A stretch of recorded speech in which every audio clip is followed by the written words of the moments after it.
Hey everyone, thanks for stopping by. You are with the Candy Man. Today we're going to be looking at some gameplay at Summit using the HS-10 as you can see.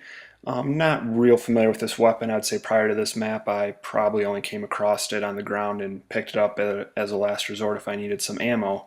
But while we look at gameplay for that, the reason I wanted to post this video was to give some analysis and my thoughts on the new perks that are going to be coming to Modern Warfare 3, which is going to be dropping in less than 2 days. So I wanted to offer some insight to some of those perks, maybe give you an idea of what you want to choose going forward to give you an advantage once that game does come out.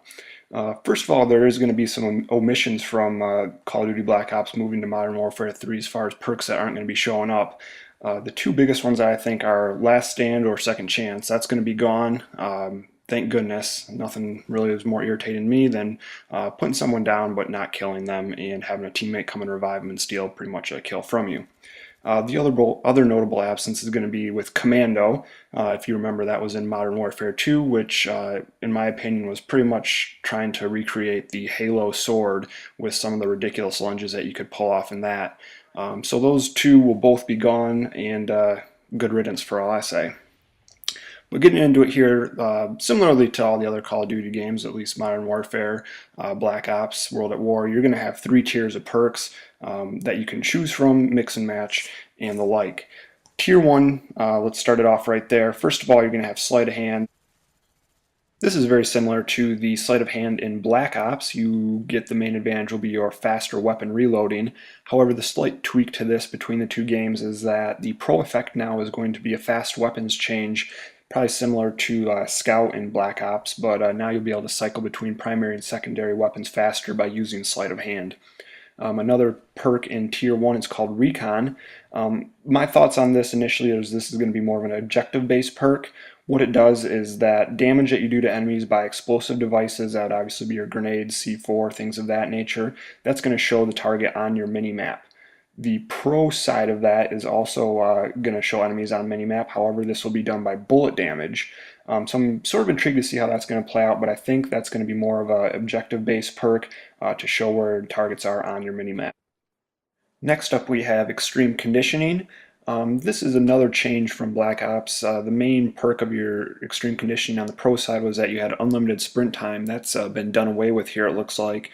You will have an increased sprint time by selecting Extreme Conditioning as your normal effect, but definitely not unlimited anymore. So that's a big change. The pro effect now with extreme conditioning is going to be climbing speed increased. This is sort of interesting, and I'm curious to see what they're going to do to make use of this. I'm not sure how much climbing speed increase is going to affect your gameplay, but that is what it's going to be. Next up we have Scavenger, which has pretty much been tried and true through all the recent Call of Duties, and it looks like it's unchanged moving through Modern Warfare 3 as well. The regular effect from Scavenger is going to give you more ammo from dead enemies by walking over the little blue package or whatever color they choose to go by from the corpse once you've killed them. And similar to Scavenger currently, the pro effect of this is more starting ammo as well.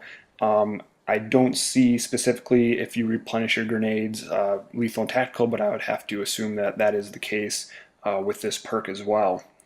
Now the final and what I think could be one of the most effective or used perks from Tier 1 is going to be Blind Eye. And what that's going to do is going to make you undetectable to air support and sentries. That's going to be the main perk or main effect for that perk. And the pro effect of Blind Eye is going to be fast lock-on for rockets and increase bullet damage to vehicles. This could be a game changer as far as a Tier 1 perk just because it could make air support less effective. One, they're not going to be able to see you, and two, the fast lock-on for rockets, that's going to reduce the time that the air support's going to be in the air if you have someone targeting your air support.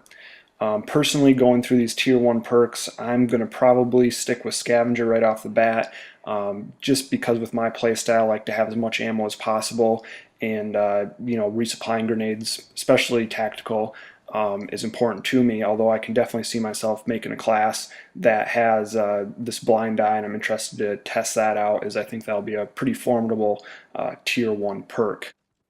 Although I wouldn't not be surprised either if Blind Eye pretty much turns out to be just a specialized class that you create to counteract any air support, sentries, things of that nature. We'll just have to wait and see how that plays out, and once you get some gameplay under your belt, you can see how that's going to figure into your gameplay.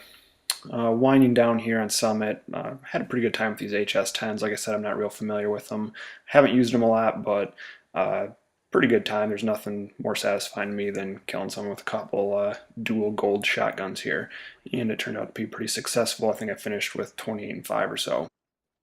That's going to wrap it up for now. I'm going to shortly file this video with two more outlining the Tier 2 and Tier 3 perks, so keep an eye out for that. I will throw links at the end of this video once that is up. Appreciate you stopping by. Please like and comment on this video, and please feel free to subscribe. There's plenty more to come here shortly. Until then, happy hunting!